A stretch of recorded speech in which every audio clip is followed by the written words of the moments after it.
परम आदरणीय मुख्यमंत्री जी, माननीय वित्त मंत्री जी, माननीय ग्रामीण विकास मंत्री जी, श्री दीपक कुमार जी, माननीय मुख्यमंत्री के प्रधान सचिव, विकास आयुक्त महोदय, मंच पर उपस्थित सभी अपर मुख्य सचिव, प्रधान सचिव और सचिवगण, अन्य अधिकारीगण, मीडिया के प्रतिनिधिगण, जीविका की दीदियों, देवियों और सज्जनों, सबसे पहले मैं यहाँ उपस्थित सभी महानुभावों को और सभी अतिथियों को नव वर्ष की शुभकामना देता हूँ और साथ ही साथ नव वर्ष में आयोजित पहले जल जीवन हरियाली दिवस के अवसर पर बधाई देता हूँ कि हम सब इस महान अभियान के अंग हैं। जैसा कि हम सब जानते हैं, माननीय मुख्यमंत्री जी के नेतृत्व में उनकी परिकल्पना के अनुसार इस कार्यक्रम के लिए, या मैं कहूं कि इस अभियान के लिए एक सुदृढ़ प्रशासनिक संरचना रखी गई है।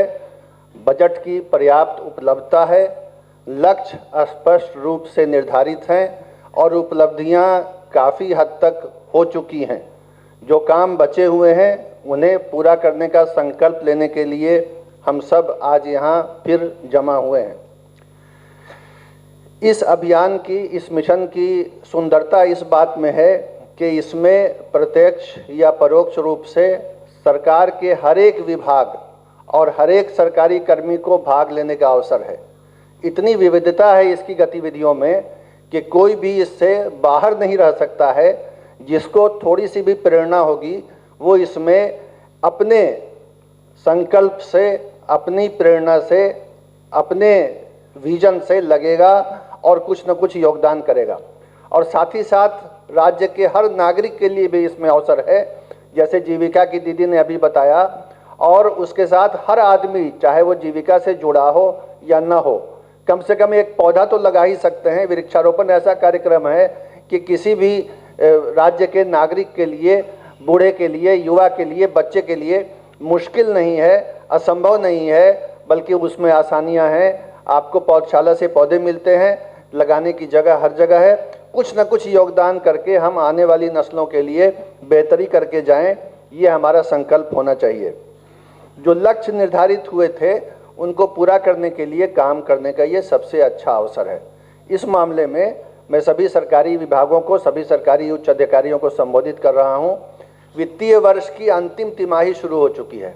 इस अंतिम तिमाही में काम करने का माहौल भी रहता है, बजट की उपलब्धता भी रहती है और बरसात के बाद हम सब काम में जुटते हैं।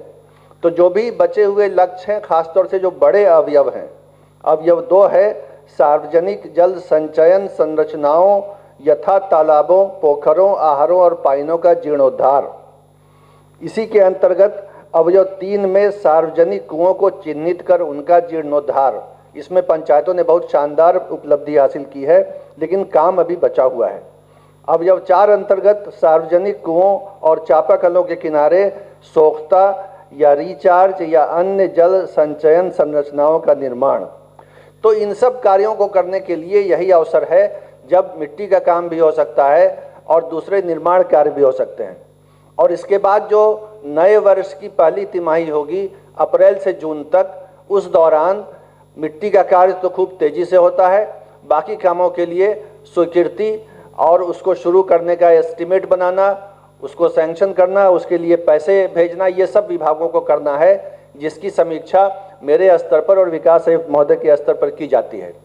तो इस प्रकार से हम चाहेंगे कि इस अभियान को इस नए कैलेंडर वर्ष में गति दी जाए, नया आयाम दिया जाए और इसकी जो निर्धारित समय सीमा है वर्ष 2024-25 तक के लिए जो स्वीकृति है, उसमें निश्चित रूप से सभी लक्ष्य 100% प्राप्त किए जाएं। उसके आगे वर्तमान लक्ष्यों के लिए योजना की अवधि विस्तार की जरूरत न पड़े, नए लक्ष्य हम निर्धारित करें माननीय मुख्यमंत्री जी की अनुमति से, उनके आदेश से, तो वो एक अलग बात होगी।